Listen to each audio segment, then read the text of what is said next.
I invite Mr. V. Pattabhi Ram to take over this inspirational session, New Gen Talent. Please, sir.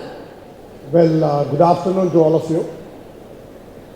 It's my privilege and my pleasure to be here at the Digital Summit and to talk to young engineering students, young arts and science students on a topic which I think is of great contemporary importance. What I have chosen to speak on today is something with which all of us are conversant, and I'm going to talk on what we call the good, the bad and the ugly of social media. Okay? I'm going to ask you a basic question and would like to hear from you as to what is your answer to that. If I were to ask you as to what is the single most important invention or the single most important discovery of all times means ever since the start of civilization, ever since the march of mankind began. If I were to ask you as to what is the single most important invention or discovery of all times, what is it that you would say? If that question were to be asked of me, then I would possibly say that at different points in time, at different stages in history, there have been different items which have actually been game changers in society.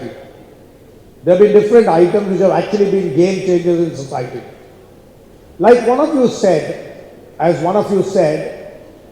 that the first big ticket change, the first big revolution in mankind took place almost 350,000 years ago. And as one of you from there said, it was fire. The invention or discovery of fire 3.5 lakh years ago completely revolutionized the way that people thought of things. For the first time, man could actually bring light to darkness. And possibly for only the second time in history, man actually started playing God. He brought light to darkness. But the next big revolution took almost 2 lakh years. The next big revolution took place in the around the year 1,50,000 BC. And that revolution was when man started speaking language. I think we'll have to run that. Was language. That was the first time when man actually started conversing with each other. And that conversation became important because for the first time, he could speak out his innermost feelings to others. He could sound out his sense of greed. He could sound out his sense of anguish. He could sound out his sense of love. He could sound out his sense of anger. He could sound out his sense of hate. And that completely revolutionized the way people lived. That was 1,50,000 BC. It took another 1,500,000 years for the next big change to take place. Like I said at the beginning, there have been different pockets of time, different milestones in man's march of civilization when man has actually brought about big changes. The next change took place in 3,500 BC when the wheel was invented. The wheel not as in the chakra that we used, but the wheel as to symptomize transportation. The arrival of wheel or the arrival of transportation made the world a much, much smaller place to live in. Today we talk about the world as a global village, but I think the start of this exercise towards becoming a global village began in 3,500 BC when man first got into making wheel, and then we had ships moving out. We had transportation taking place. Of course, a big change took place in Kitty Hawk towards the end of the 19th century or the early 20th century, when the Wright brothers helped flight to take place. Sometime in the 15th century, the fourth major revolution of the world took place.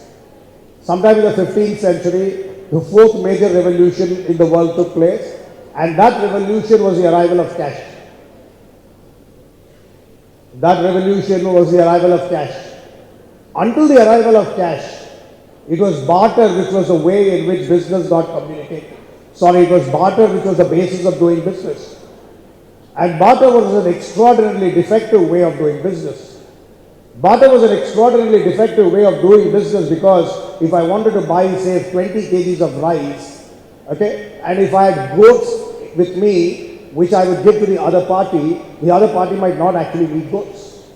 And then the arrival of cash came. Cash became a measure of value. Cash became a medium of exchange. Cash became a storage of value, and cash was perhaps the greatest invention at that particular point in time. I talked to you about four things. The first was fire, which brought light to the darkness. The second was language, which helped people communicate. The third was wheel, which brought about big ticket transportation. Fourth was cash, which has been at the heart and soul of business. But the biggest revolution, the most exciting piece of revolution took place surprisingly only as late as in the last decade of the 21st century. It was the arrival of the internet. 1994 or thereabout was when internet came for commercial use. Until then, I guess internet was more used in the military. But when people actually started using the net at a very social and at a very personal level, I think the whole thing dramatically changed. I don't know about you. Can you move that? I don't know about you, but I can tell for me, no, I belong to that what should I call it, the crossover generation, a generation that lived pre-internet and a generation that has actually lived post-internet. I guess most of you have actually been born and brought up only in the post-internet era. So you really, truly and totally do not actually appreciate the kind of remarkable change the internet has brought to the world. Okay? We really, I think many of you really don't understand what kind of a massive change the internet has brought to the world. I'll explain to you with some examples. I'll explain to you with, no, you'll have to go back. For example, when I was a student, if I did not know what was the capital of the United States of America, okay, and if my teacher did not know what was the capital of the United States of America, I would have to write to a pen friend of mine in the US to ask him whether Washington DC is the capital of the United States or whether New York is the capital of the United States. That would take all of 15 days to go reach him if you're lucky. He would possibly take a week to reply. It will take me another 15 days to reach, which means it takes me approximately 5 weeks to know which is the capital of the United States of America. Of course, I could also have the option to look into a map, also the option to look into the atlas, also the option to go around ask n number of people. But today, all that you have to do is you have to ask Professor Google who works 24/7, 365 days a year, and you get the answer just like that. Google, the search engine, is just one example of the remarkable change that has taken place in the world around us. The kind of excitement that it has actually brought into the knowledge space.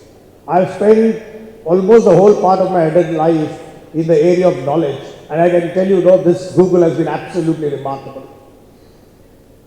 Gmail is another extraordinary product. I'll just give you one example. There was a time when even today I do, but there was a time when I used to work for a Hyderabad-based company, and sitting out here in Chennai, we used to write cover stories, industry reports, articles for this Hyderabad-based company. We used to fax the report, and the guy there would look into the fax paper. He would find that the fax is not clear. He would call us up and we would give explanations. The day Gmail came, and we started using it in 1997, 98. For the first time when I hit the send button and he called up to say that he has actually received the entire crux of the report and it all looks good and nice. You would have to actually experience that to know how wonderful it was. Balaji Lakshman spoke to you about reputation on the internet. I don't think he could have been more correct than that. The arrival of social media sites Facebook, Twitter, WordPress, where you talk about blogging, the arrival of YouTube, these have all accentuated not only knowledge, they've all also accentuated the way that we conduct business, the way that we live, the way that we experience our business. These have all dramatically changed thanks to the arrival of social media sites. And because you are at a very impressionable age, and because it is so very important to have internet reputation, social media reputation, primarily because today recruiters look into your Facebook account, your Twitter account. I don't know whether they look into that in order to test your technical knowledge, but they really look into there to trying to understand what kind of soft skill you have, what kind of views you have. And therefore, ladies and gentlemen, boys and girls, it's absolutely important that we build ourselves a good reputation out there. Let me make a statement in passing. Every generation has had an idiot box. The idiot box of my generation was the television.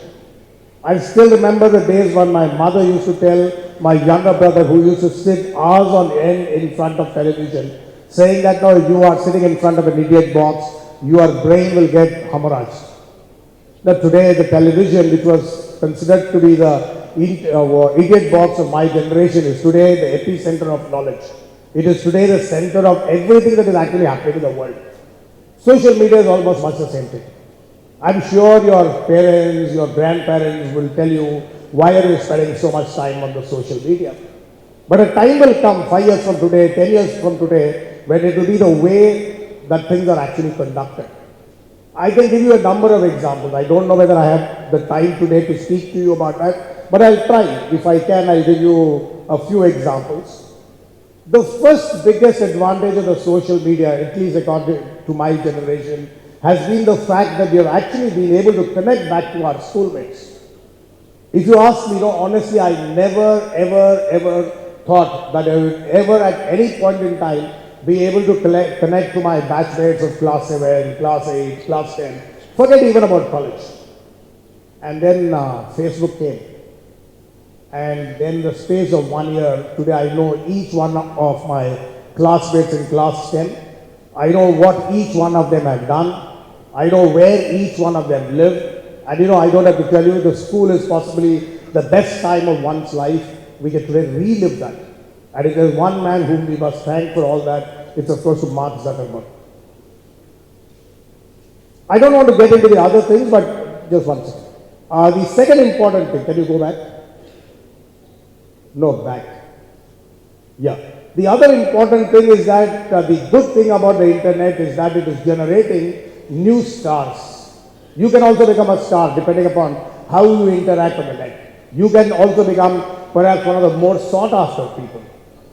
The other important thing is that, for example, with a Twitter account, you can today converse with a celebrity.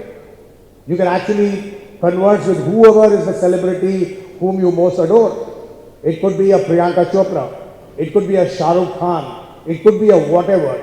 And when you put out good tweets, and they respond back to you, I think that would be as great a souvenir as one could ever think of. At the same time, there are a number of things that are bad with the social media. There are a number of things that are bad with the social media. Most importantly, cyber footprints are permanent. You post something on Facebook, you're ashamed of your posting, you delete it, but it stays there. And it stays there forever, nevertheless. It stays there in some part. No, I'm not a technical guy, but what I do know is that it stays there in some part, in some form or the other, and it can actually come back to haunt you. So what you post, you must be very clear about it. And towards the last part of my talk, 5 minutes from now, I'll actually tell you what are the kind of posts that you should not be making. The social media moves so very fast.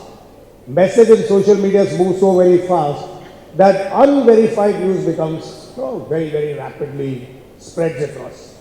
And it's my personal view that you should never, ever be a party to spreading news which is not verified. A lot of unverified news actually got spread during the Chennai floods. And it was sad that something like that was happening. The third thing that is actually bad about the social media is that it has completely destroyed completely killed our language speaking skills, our language writing skills. I'm told that school children today write their essays in internet language, in internet spelling. That's very sad. There are three areas which I personally think that you should not actually be getting yourself involved in our country when you go into social media. I personally think, I could be completely wrong, that it might not be very appropriate for you to post things that are politically incorrect. It may not be very appropriate for you to get into posting comments on religion. It may also not be very appropriate of you to post something relating to games of cricket, because these are three very, very important things in our country. Last but definitely not the least, there are on the internet people whom I call internet terrorists.